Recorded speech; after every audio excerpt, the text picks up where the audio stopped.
welcome back, everyone. Thank you for joining us again on our Connecting Conversations podcast. And I'm pleased to be joined here today with Mo T, who will talk about his story, his journey within his space. And I hope you find this conversation invigorating, motivating, and ultimately an opportunity for you to really be passionate and do what you want to do, whatever that may look like. So, welcome, Mo. How are you? I'm very good, Velka. Pleasure to be here. Thank you so much for having me. Thank you for joining us on our Connect and Conversations podcast. And we're really pleased to have people on our podcast that can share their authentic stories, which is Mm, what we're all about, but also an opportunity for us to learn from each other ultimately and really be able to share the highs and lows, because within this world that we live in, it can become a bit siloed. So we hope this will be a safe space for you to be open and honest with us. I hope so too. And I think one thing I've learned is that when you have people in front of you who are vulnerable, it helps you become vulnerable. So it's a two-way street.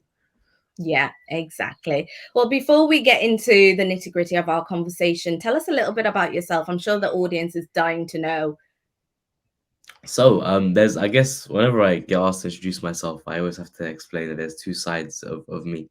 There's part of me that is as a technical engineer working to look after all of the aerodrome systems at Heathrow Airport. So technically, my job title is the aerodrome system specialist, which just sounds so fancy. Everyone's eyebrows go, "Oof, that sounds quite fancy." But what it basically means is when you look out of a terminal building, all of those systems that you see that guide an airplane around, the systems up in the control tower, all the way to the stuff on the runways, all of the things that allow an aeroplane to move around Heathrow Airport. I am technically the subject matter expert for all of these things, and I make Mm, sure that they're working and they're operational so that people can go on holiday with a smile on their face. Now, amazing. having so much access to the airport, what I've decided to do a few years ago is I started sharing behind the scenes content of what happens at the airport online. So I have a TikTok and Instagram page called Motivate, as my name says, or otherwise known as the Airport Guy, where I share a bit of behind the scenes about what is it that makes an airport tick. Now, the reason why I actually started that journey we'll get into later, because I think it's the golden thread that really I think we're really going to be able to connect on. But yeah, Mm, I do a lot of content on social media, and that's also given me the opportunity to travel up and down the country, inspiring and motivating young people and people of all ages to really try and unlock their best selves. I love personal development. I'm a massive advocate for personal development. It's something that's changed my life, and that gift that I received mm. in terms of learning about personal development, I love to pass on to others in the form of talks, workshops, and speeches up and down the country. So that's a little bit about me. Okay, wow. That's an amazing story. And I think I'm really intrigued to delve into that a little bit deeper. But first and foremost, before we get to the social media bit, which I'm really excited to hear about and how you ended up on that journey. But I think this question will take us there in the sense of why engineering? Why follow that Mm. path? Was there another path that you initially went on and then, took a detour and came back? Tell us a little bit about that journey. Yeah, so interesting enough, I mean, I think like most young people, you don't know what you want to do. You think you know what you want to do, and you kind of go for something. So initially, the my initial thought as a young person was I wanted to be a lawyer. So and the only reason I wanted to be a lawyer is because whenever my mum would like say something to me, I'd always have like a sly, cheeky response to reply back. And I thought, you know what? Court is basically just that, right? Like some judge is gonna say something, and as long as I have a comeback that's good enough, I was like king of the comebacks at home. So I always had Mm, something to say, and I thought maybe I'll be a good lawyer because of that. And it wasn't until I took a 1 or 2 weeks worth of work experience at a law firm that made me realize that I definitely do not want to.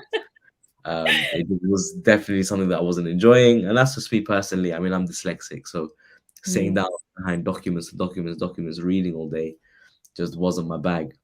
mm. I decided that that's not for me. I always had this dream in the back of my mind, though, that I wanted to be a pilot.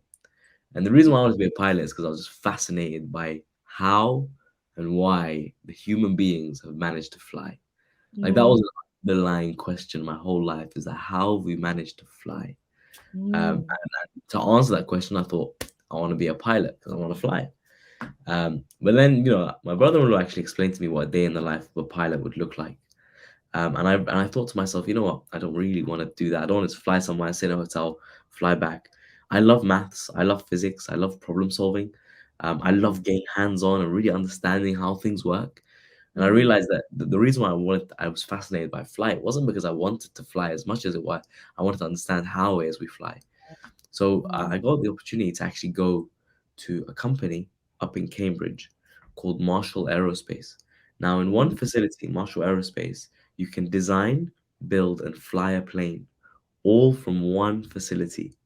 Oh, So they have wow. engineering design offices, they have a whole manufacturing facility, and then at the end of the manufacturing facility, they have a runway with a control tower, and they can fly off whatever they've just designed and built. And I That's a got good. a one, it's absolutely unbelievable. And I got a one-to-one tour with the CEO like a week before he was leaving.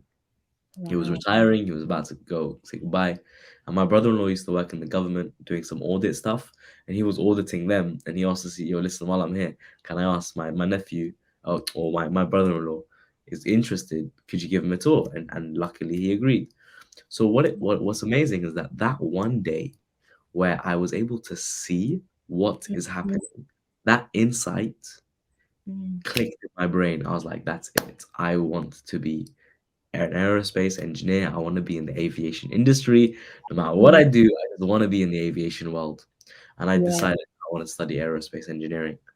And that's kind of how my engineering sort of journey started. I love problem solving, I love understanding how things work. And that Mm. one day where I got to see what happens behind the scenes at a company was what Mm. made it click to me that said, I want to do this. Wow. And why do you think it's good for, and I'm saying this in terms of the audience who are probably watching and listening to your story and saying, that's something that you always want to do and now you're doing it, but how did you even do it? Because I think a lot of people want to do something and they have the passion and the desire to do it, but then they get stuck. So why do you think it was important for you to actually be there and see it yourself? Because I honestly it lit a fire that Mm. I think is very hard to put out. Like once you've seen something with your own eyes, Mm. and learned about something, it lights up something in your heart where you're like, I really, really want to do this. And I think that's Mm. that's why it's so important for young people to try and experience, not even young people, any person who wants to Yeah. pursue something in life, put yourself in a position where you get to experience what it would be like at that point, because I think Mm. it generates some sort of energy within us that means that no matter how many hurdles get in our way, no matter how many people tell us that it's not possible, no matter Mm. how many people tell us, don't worry, don't do it, you're not gonna get a job.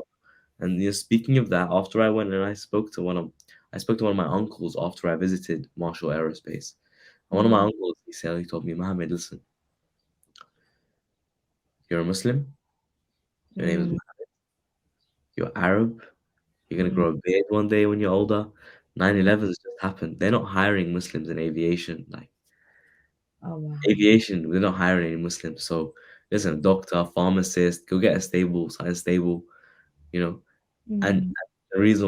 the only reason why I kept going is because I had that one experience. I had that Mm. day. I saw it with my own eyes. I was like, nice, I'm doing this, whether you like it or not. Hence why I'm so, and yes, it hit me hard. Like for a moment, like I was questioning everything because Yeah. you're one of your uncles tells you something like this. But Mm. then I realized actually no, like I've seen this. I've been in the inside of this company. Like I really Mm. want to do it. And Yeah. that who knows, had I not had that experience, maybe that one thing my uncle told me could have put me off completely. Yeah. Yeah.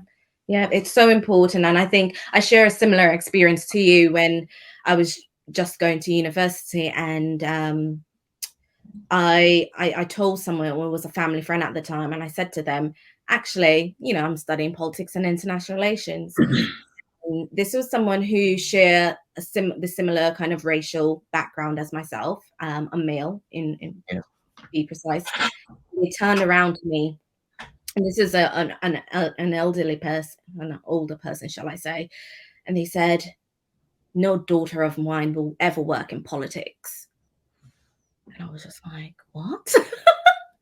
And I got the fright of my life. I was just like, am I doing something that wrong? And he said, you Yeah. have to remember the color of your skin. And when you go into those areas, no one's going to listen to you and blah, blah, blah. And I was just like, wow. Mm. Similar to you, when I was at sixth form, I had the experience of going to a apartment building and experiencing it and speaking to MPs. I even had an experience where I was selected to be a small group of women, young girls, speaking with an MP of the area and having a Nice. whole day with her. And it was just like similar to you. If I didn't have that experience, would I have still pursued it? Because there was a lot of tension and people telling me, no, you shouldn't do it. And are you sure? Maybe you should do something else and blah, blah, blah. But I persevered. And whilst, yes, I realized that I don't want to work inside the politics and parliamentary building, I still wanted an opportunity to change something. And I knew change had to happen with me having an understanding of the systems and processes that I was going to be up against. Yeah. So I totally agree with you in terms of that. And I guess going on to, I think that leads quite nicely into you influencing on social media platforms and sharing that behind the scenes journey. What motivated you to do that? I guess it was twofold, like what motivated me. There was when I stepped into Heathrow Airport, I felt so blessed. Mm, Genuinely. Genuinely. Like I grew up around Heathrow Airport. I'm a local lad, local boy. Like every time my local airport is Heathrow Airport, that's where I go on holiday. mm, So to be able to go behind the scenes and see how this airport is pieced together, piece by piece. Like I remember mm, day one, I was standing on top of the roof of one of the buildings, watching mm, planes land on the runway, and I was getting goosebumps, thinking, "Is this my life? Like really, is this my life?" It was amazing. Like genuinely, I was amazed. I was so blessed. I was like, "Wow, like this is unbelievable." But mm, that feeling of blessed started to very slowly change, and it actually mm, was it was I was still felt very blessed, but there was an mhm, undertone of guilt mm, associated with it. And the mm, guilt came from knowing that there are 16-year-old girls and guys from my community and other communities that if only they could see what I'm seeing, mm, they would want to work here too. mm, And actually, all the doubts of the people in their life who are trying to throw them off course would be like, mm, like completely dismantled only yeah. if they were able to see and experience what I'm experiencing. Mm, So I had that sensation in me. I was like, there's so much happening here. Like this place is amazing. It's genuinely it's like I felt like I stumbled upon a treasure chest. And mm. I'm the type of person, if I stumble upon a treasure chest, I want to share it. Especially when sharing it doesn't actually remove anything from the treasure chest. Like, we live in an abundant world, right? We live in an abundant world where if I'm sharing something from what I'm seeing, Mm, no one is losing out on anything. true. So I remember I was having a conversation with my aunties, and I was showing like I'd take pictures of everything. Ever since I was a kid, I'd be taking pictures and videos of everything. I love it. Right? I even had a YouTube channel since I was a kid. I was that kid, little chubby kid on a family holiday holding a selfie stick, making videos, right? I was that guy. And I remember I would take pictures of everything. I was sat down with my auntie one day and Mm, I was showing her some of the stuff that I'm seeing at work. And her mm, eyes are falling out of her head, going, "Wow, like this is unbelievable! I never like we fly out of Heathrow all the time. We never know all this stuff is happening." yeah. I was like, "Yeah, it's crazy! Like I love it." The passion was just pouring out of me when I was speaking. And she goes, "Mohammed, why aren't you sharing this stuff?" I was like, by the way, caveat: she works for Google and Facebook, so she's like very much into like the whole, you know. She's like, "Why aren't you sharing this stuff?" I'm like, Mm, "Who will care? Like, who's gonna care?" But it was mm, in that moment that I connected the dots. mm, I know who's gonna care. That 16-year-old girl or boy is gonna mm, care. yeah. So I started to share my journey. And I Mm, realized that the fact that I was told I can't make it, part of me was like, maybe there's someone else going through something like this as well. Yeah. So I started sharing my journey. I remember for my first post up, I was like, my name is Mohammed Tahir. I'm an engineering graduate working at Heathrow Airport. This is just a place where I want to share my journey, share my thoughts. Bang. And I uploaded it. And I Yeah. started to upload. I started to upload more and more and more and more. And then slowly, slowly, TikTok came along. TikTok brought in this whole wave of like video form content. Now, Mm, I used my unfair advantages. Like I've been making videos since I was a kid. So video was natural to me. Like I'd be making videos, editing was natural to me. So I was mm, editing videos and I'd upload it, and then before I know it, these videos started to get views. I still remember the first video that I uploaded on TikTok got 80,000 views. I was like, wow, 80,000 views, that's crazy. And I just kept uploading, kept uploading. Next thing I know, it hits a million, 2 million. And all I'm doing is I'm seeing what I'm seeing at work. Stuff that people are walking past, they don't even care. yeah. It's so simple, but I love it, and all it is I love educating people. Ever Mm, since I was a young person, I love educating people, and even when I was at college, mhm, I set up an engineering society because all I do in these engineering societies, I take these complicated engineering things and I mhm, simplify it into very simple experiments that explain what's mm, happening. So all I'm wow. doing in my videos is I'm taking something complicated and I'm Mm, sharing it. And in my intention, I'm sharing it to that 16-year-old who's just passionate, who just mm, really wants to get involved.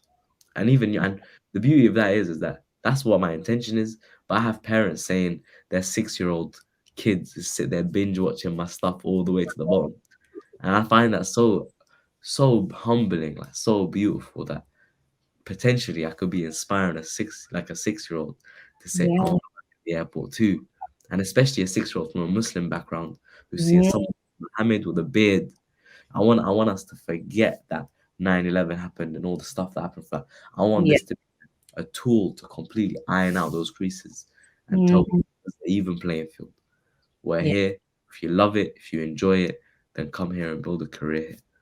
Wow. No, that's beautiful. And I think you're so right. And you just don't know where your impact is going to land for Mm. someone, and it could land into the screens now, shall I say, of someone who has been told no 100 times, Yeah, or who's been told that they will never get into that university, or they've received so many job rejections at Heathrow, for instance, yeah, and feel like there is no way. So I think it's so powerful to know that what you're doing is actually having a real domino effect on those yeah, who are seeing that from the other side.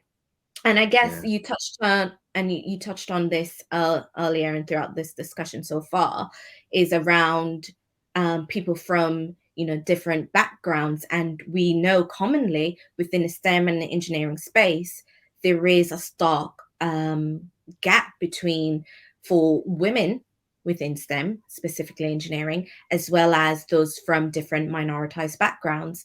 What mm. has been your experience in navigating those hoops, and what would you say was a breakthrough for you? There are it goes without saying there are boundaries, there are hoops, there's so many different words that you can describe it as. I remember the first time I ever got a job interview at like an engineering firm. I walk into the room and the interviewer was sat there, white male, as you'd expect. Mm, And next to him was the HR woman. And before I had even sat down, mm, the guy looked at my CV, literally pulled up my CV, and he goes, Mohammed, are you Arab? That was the first question. I hadn't even sat down yet. oh wow. Now, and this is a very well-known engineering organization, Mm, and at that moment, the PTSD of everything my uncle told me, of all my insecurities, like, do I mm, now have to say no? Do I say yes? mm, Is this gonna affect me getting the job or not? I really want this job. yeah. Everything flooded in at that moment, and I remember like what maybe it was like 2 seconds felt like 30 minutes. You know, like just time stopped Mm, to really think about what I was gonna say next. And I responded and I said, "Yes, I am Arab." and actually I Mm. speak Arabic as well. Mm. You see, he wasn't expecting that. He, he was trying to slide throw something in there to knock me off my feet and then watch me Yeah. struggle. Mm. But I was able to turn what he thought was a weakness into what I Yeah. know is a strength. Yes. And Mm. in that moment, he fumbled. He completely folded on himself because he didn't know what to say next. So he's like, well, we work with Dubai and companies in Dubai. Sometimes maybe you can, because you speak Arabic, maybe you can help us out. And I was like, yeah, sure. I got the job, Well done. yeah. And I think that if it wasn't for that one moment where I decided to embrace who I truly was, Mm. I wouldn't have got the job. Because at that Mm. moment, I had the option of either putting on a mask or being my true authentic self. And the only way I was able to get that job was because I was being my true authentic self. The mask that I would have worn would not have been as effective as who I Mm. truly am. The passion that comes out of my heart comes out of my heart because I can be who I truly am, not because I Yeah. have to pretend to be someone else. Mm.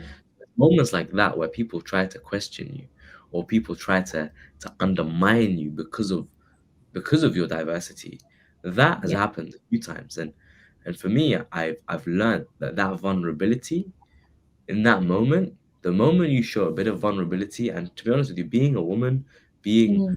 a diverse background in this very, very sort of male orientated, white orientated industry, that just stepping into it is a vulnerability. And unfortunately, the nature of human beings, the moment we see somebody's being vulnerable in front of us, some people are out to get you. A Yeah. lot of people will support you, but it's the few people that are out to get you that can have a really, really detrimental impact on your self confidence. And when they have Mm-hmm. a detrimental impact on your self confidence, that has a domino effect that can really impact how you show up to work, the things Mm. you say in a meeting or don't say in a meeting. More importantly, Mm. there's a critical moment when they try comfort you, where either you fold, or you make Mm. them, and Yeah.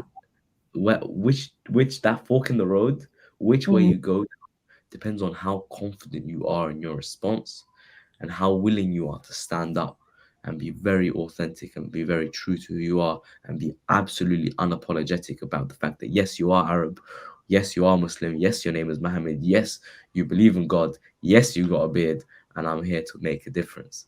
Mm. Yeah. For me, No, that's me. that's incredible, and I think a lot of people are still struggling to overcome that.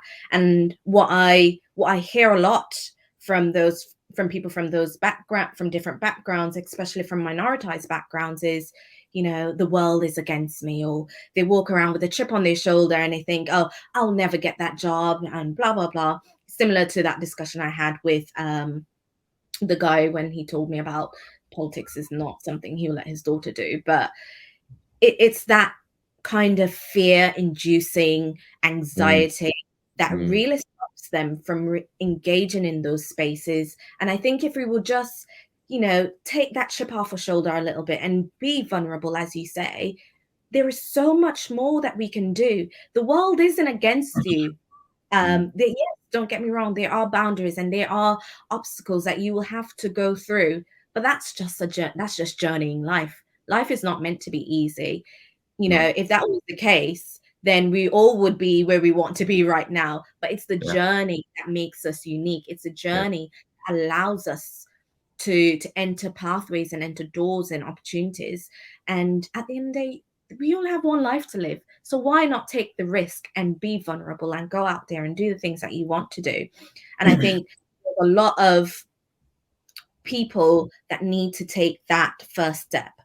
But also, on the other hand, I think it goes hand in hand to say that organizations and systems and processes that they have also need to provide a space that will cater for um, diverse backgrounds, that will allow opportunities to flourish and, bring about that equal access and equal opportunities. So I think there is, a dual kind of lever that we need to play with in order to reach that balance.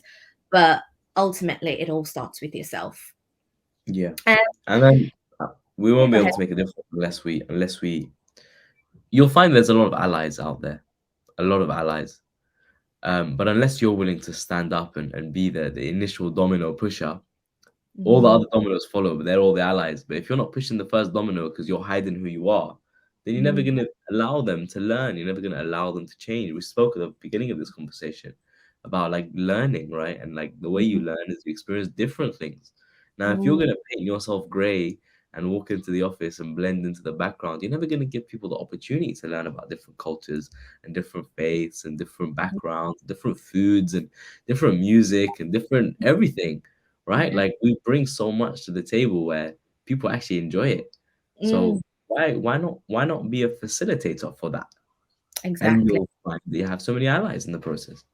Exactly. And to be honest, if I think about some of the critical moments in my journey of life so far, specifically in relation to my career, it hasn't always been people that looked like me.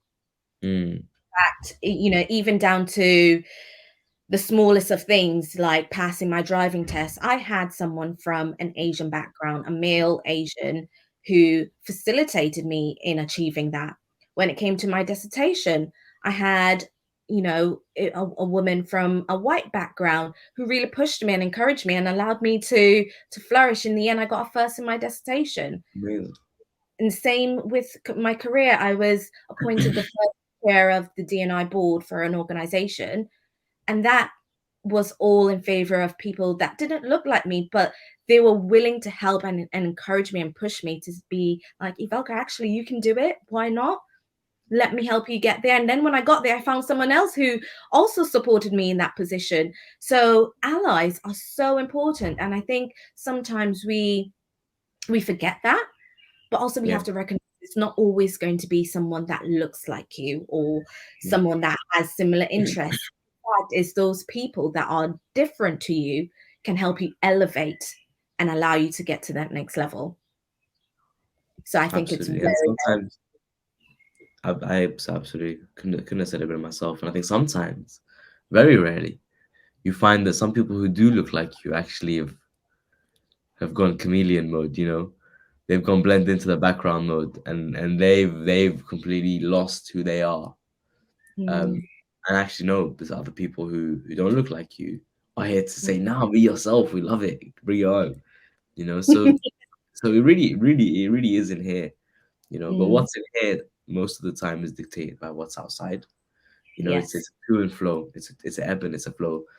yeah, So the reason why diversity, part of the reason why diversity is so crucial is hmm, because you, Ivalka, will think differently about the world to mm, the male Asian that you described, who will think differently about the world to the white woman that you described, who will think differently about the world to everyone else. And it's mm, that difference in thought is because of your upbringing and your background. You mentioned that you were born, in the Caribbean, hmm, right? That means that you there's something in you that was ingrained in you from such a young age that mm, other people will never have experienced.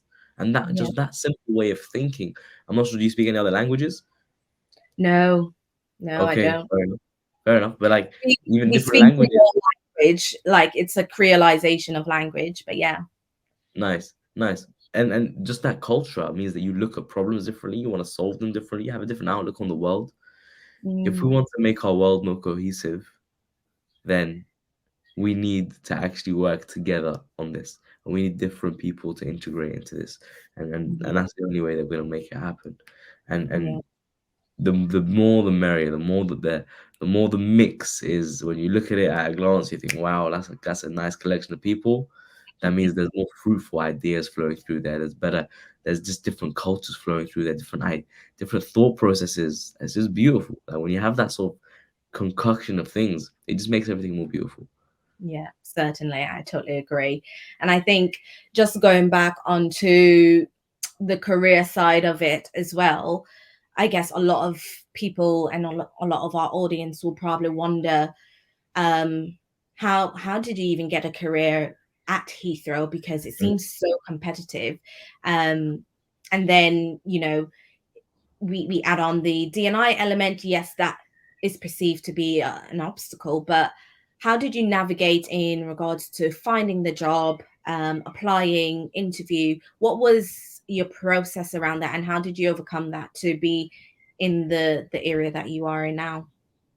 I think my process started way before any interviews, way before any like finding out about the job. The process for getting a job starts years before you even can see the job on the job board. I think that genuinely the process of getting a job Mm, starts in here and in here.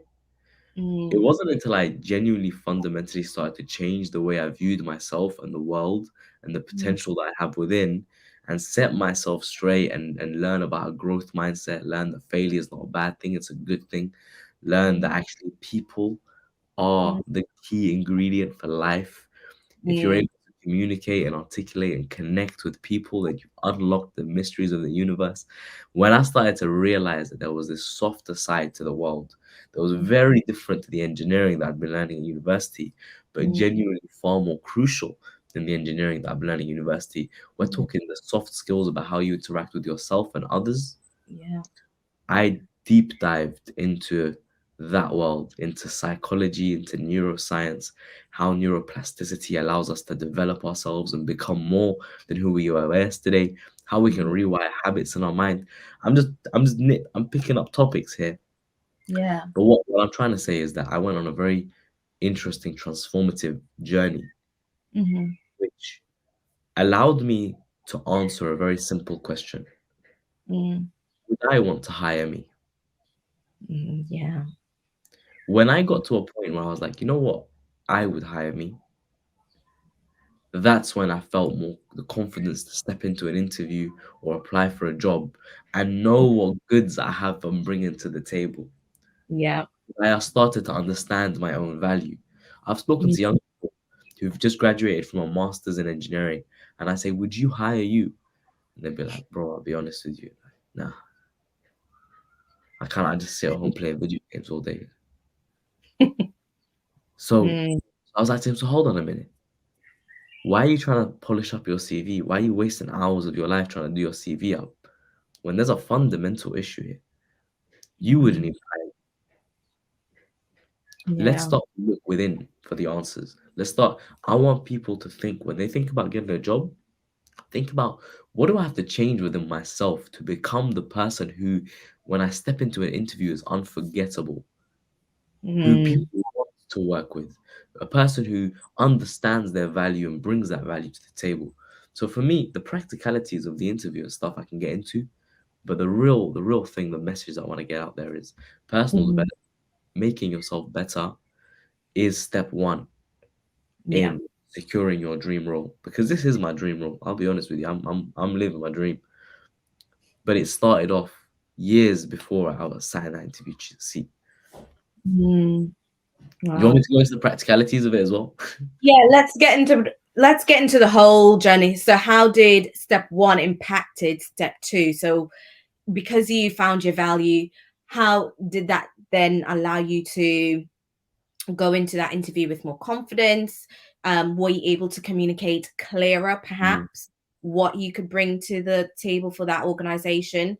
And how yeah, did you sell your passion yeah, to them? perfect. So what happened in the process of me discovering my value is I got clearer on who I was. I became Mm, far more mm, self-aware of my strengths, far more self-aware of my weaknesses, far more self-aware of where I wanted to be and the things mm, that I enjoyed.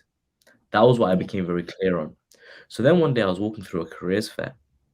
And when I walked up to the careers fair, I was loads of different companies and I saw Heathrow had a stand.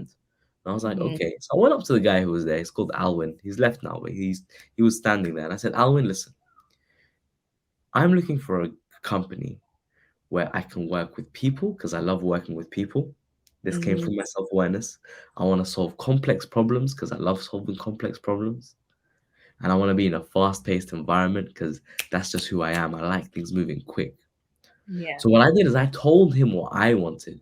And he was like, bro, you've hit the nail on the head. This is the jackpot. Everything we do at Heathrow is exactly what you described. yeah. Your graduate program was designed for you. You Wow. would love this place. So Mm, it was only when, so then when I picked up the brochure and I went back to the library and I went through it, Because I was so clear on who I was, as I was Mm, reading the brochure, my grin was ear to ear. I knew this was me.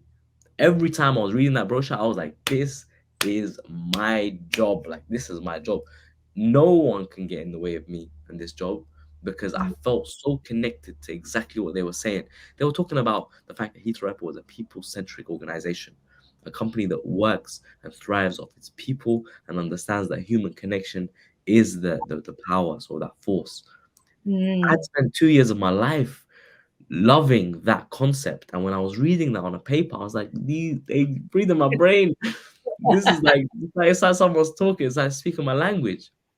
We love solving complex problems. I had just spent a whole year in a factory environment, fast-paced factory environment, solving complicated problems, digging my teeth into it and loving it. I spent years working at IKEA selling sofas and I loved customer service. They're talking Mm, about how customer service is very important there. So what I mm. was doing was I was marrying up who I was Yeah. with what Heathrow wanted. And I started to find that sweet spot. I Mm, started to learn about their vision for what they want and who yeah. how they want to get there. And what I started to do is I said, well, you know what? I'm really good at this. I can help them get there. I can help them achieve that goal because Mm, I know how valuable I am and how good at certain things I am. And maybe I'm not so good at certain things, and I'm conscious of that. I'm very conscious. I'm not good at this. I'm not good at that. But I know this is actually what I'm good at. So what I was mm, able to do is when I was writing my application, I was able to draw an image of if you give me this job, I mm, know the value that I have, and here's all my experience that backs up that value. And actually, I will help Heathrow get to the goals that they want to get to if mm. you give me the role.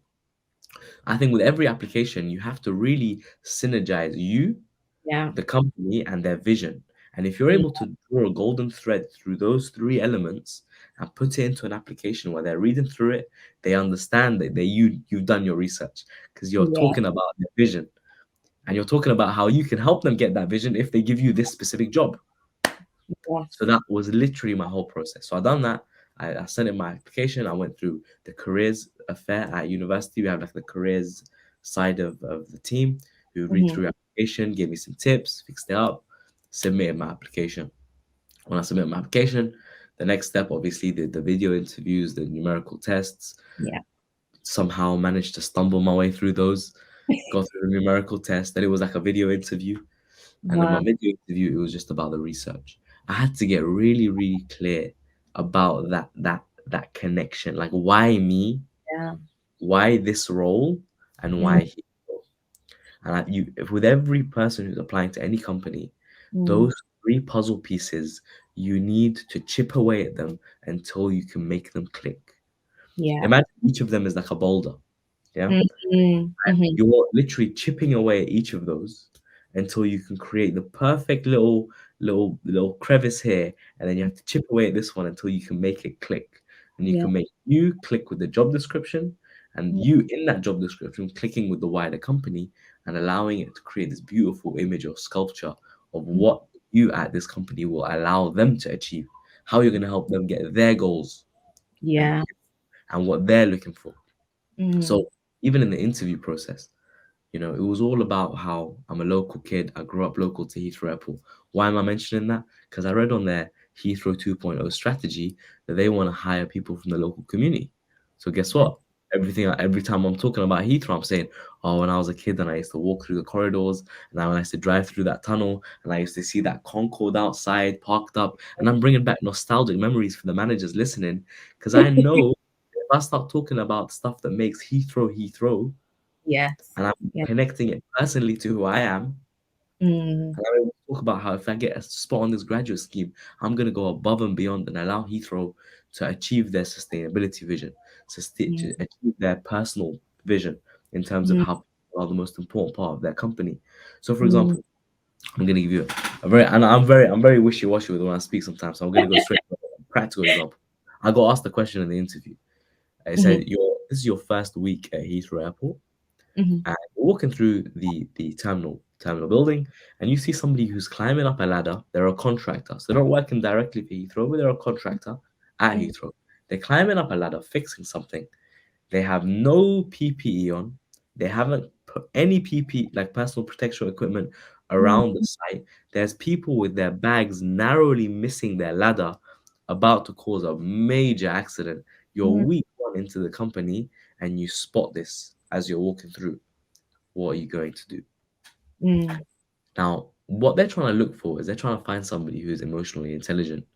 Because some mm, people will walk in there and be like, "Hey, what are you doing? Come down the stairs. You're creating health and safety risk. What are you doing?" And I mm, go full guns gazing, full guns blazing. But what they're looking for is they're looking for somebody with leadership potential. What does a leader do? You see, I spent years learning about leadership and about how to get the best out of people and how to mhm. communicate. Well, there's a book that I love. I live and die by this book. Yes, please share. How to Win Friends and Influence People. Oh, Right. wow. Now, this book, literally, How to Win Friends and Influence People, what it talks about is when you meet somebody and you connect with them, how is it that you can make that the most pleasant experience possible? That by the end of it, whenever you Mm, ask for a favor or you ask for anything, that person mm, is more likely to want to be on side. mm, There's literally a passage in this book that the moment I got asked that question in the interview, I literally recited out the passage from this book about how to navigate a conflictual situation. So he mm, talks about don't assume you know everything, right? Put yourself in the other person's shoes. Maybe the person hasn't got training. Maybe the mm, person it's their first day on the job too, mate, yeah. right? You never know. So Mm, rather than going in thinking you know what's happening, approach it with a very curious mindset. So what I mm, said in my answer is I said, I'll ask the person to come down and I'll just be very curious.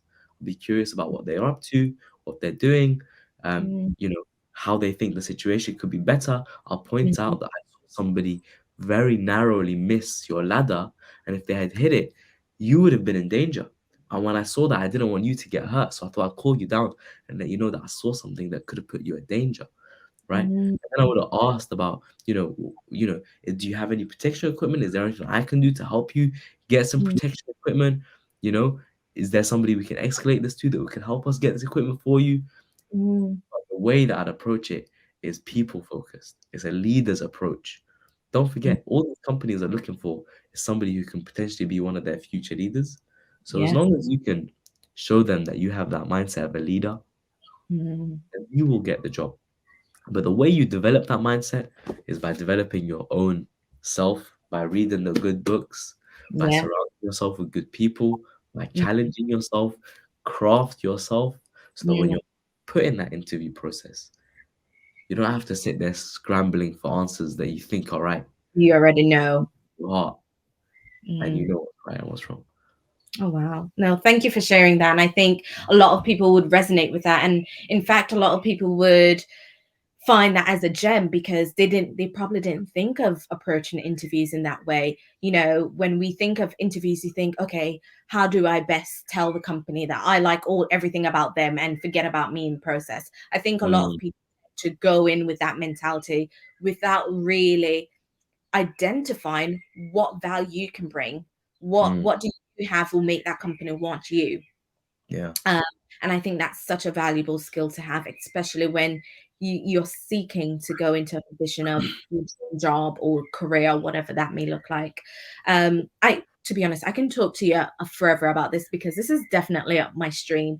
But I guess I have one. Well, I have two more questions, but one final question that I have um, before I go on to the ultimate one is, what do you think was your greatest challenge thus far? I've never actually spoken about this, but if I was to be honest and really say my greatest challenge, whenever I started to like sort of do this social media stuff and put myself out there were certain individuals within the company that I felt like were out to get me. Mm, That was really hard to deal with. And mm, nothing, not many things phase me, not many things get under my skin. mm, Most things just bounce off. Like I'm very happy-go-lucky kind of guy. But mm, probably one of the most challenging things that I've had to deal with is politics at work, and especially politics of people who mm, can sometimes feel a bit like they're showing you one side, and then they're showing other people another side, and then they'll smile in your face, but like 10 minutes later, you get a phone call from someone saying something else. That was probably the most challenging thing. mm, And it's what really would like keep me up at night. And I'd come home, my mom would ask me like, "Why are you looking so stressed? Like, what's happening?" Like that was genuinely challenging for me. Um, Mm, and it's not something I'd ever wish upon anyone to have to go through that, because it really does hurt sometimes when you feel misunderstood like that. But the yeah. only thing that got me through it Mm, was knowing that my intentions were pure, and knowing that actually I'm not doing anything to harm anyone, and any negative that comes out of anyone isn't because of me, but it's because of what they contain in their own selves, and that's their own insecurities that may be weighing them down, and maybe I've just misunderstood them, and yeah. approaching them with a lens of empathy to say, I feel sorry for somebody who'd bring other people down when they're not in the room. I feel sorry Yeah. for other people who might who might bicker about someone with a smile in their face. Like I feel like I've come to a point in my life where I'm at peace with who I am. So I'm Mm, willing to show that. I don't have to live two lives. But yeah. there's some people who haven't got to that point in life yet. And I empathize with that. And Yeah. actually, I'm just gonna be me. You can I'm a BP. So live my life and just let live. That's how I overcame that. But it was really hard at the time until I was able to piece that together. I mean, I still go through it sometimes. You know, it hits you sideways sometimes. We're human at the end of the day, and we do experience those things. I've had a similar experience where I thought, oh my gosh, what am I going to do? And it got to the point where it went to my manager and then it went to HR. But what kept me grounded was not just the fact that I knew what my intentions were, and that they were pure and they were genuine, but I had the right support system around Mm, me to really allow to kind of help me through that movement and help me through that journey and remind me, Ivelka, it is not you. It's not mm, you. And just having someone remind you is so empowering, because you get stuck in your head and you think, oh my God, I'm doing everything wrong, and da da da da. And it become you become your greatest enemy in that yeah, sense. you really But do. have people who genuinely know you and who want the best for you to remind you and let you know that actually this is not who, what they're saying is not you, but rather a reflection on them. So no, I completely agree with that. So now my final question. Um, my friends and family would know I'm obsessed with the Diary of the CEO, and Mhm. Steven Bartlett has recently launched some of his conversation, and I Yeah. took it upon myself to buy some because they're so incredible. And I thought, well, if he gets such insightful responses from amazing people, I want to know what other people think as well. So I do have one of his questions here, and it was a question posed by Jay Shetty, which is again one of my favorite people. I love his book Think Like a Monk. Um, but the question is, what is something people value that you no longer value? I think this is a big one for boys my age Hmm. specifically.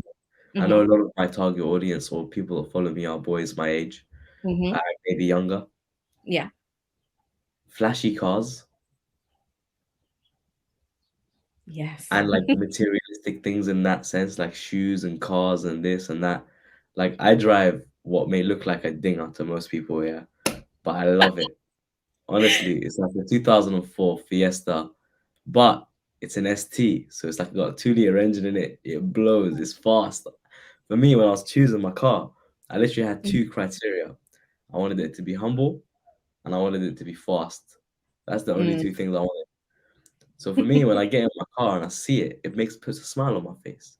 The Yeah. reason why is because I've learned to value humility more than I value flashy stuff. Mm. I learned to value the beauty in here, and I've Mm. learned to value that I value people who won't judge me based on my car. So the 100. people who I want to attract into my life, I want them to look at my car and think nothing of it. Mm. Because if there's somebody out there who looks at my car and thinks, oh, then I don't want you in my life. Thank you very much. Step aside. Don't need you anymore. I want people, and I can afford a better car, but I like this one. It's fast. It's humble. It's, you know, Change. Guess and when someone hits me, which has happened too many times, I don't care. Like I don't care. It was I literally I bought the car for 2 grand. Like I'm not fast, right? So when people literally have had 3 people smash into me over the past few years, I haven't even fixed the damage that happened on the Oh, phone. no. That's how little I care about it these days. But when I have seen my friends, they're all Mm, driving their Beamers and their Mercs and stuff. Some mm, people that I know, they're all like, they stress so much about their car and their alloys. I'm like, bro, just focus on what's in here. Focus on your impact in the world. Focus on mm, what you're putting out there. Don't just mm, focus on your car. So I think that's a big one for boys my age, maybe girls as well. But that's mm. a little bit of me. That's a little bit of me. And I know it's probably a very superficial answer to a very deep question, but I think there's deeper meaning behind it. Oh, 100%, 100%. I think even you touching on that humility part, it goes into such deeper levels that we could sit here and unpack all day. But that's the end. But thank you so much for joining us on our platform. I hope you enjoyed this conversation as much as I did. And yeah, thank you once again. And I hope we can stay in touch. And thank you for educating our audience as well. It's very Thank you, invaluable. Velka. Bye.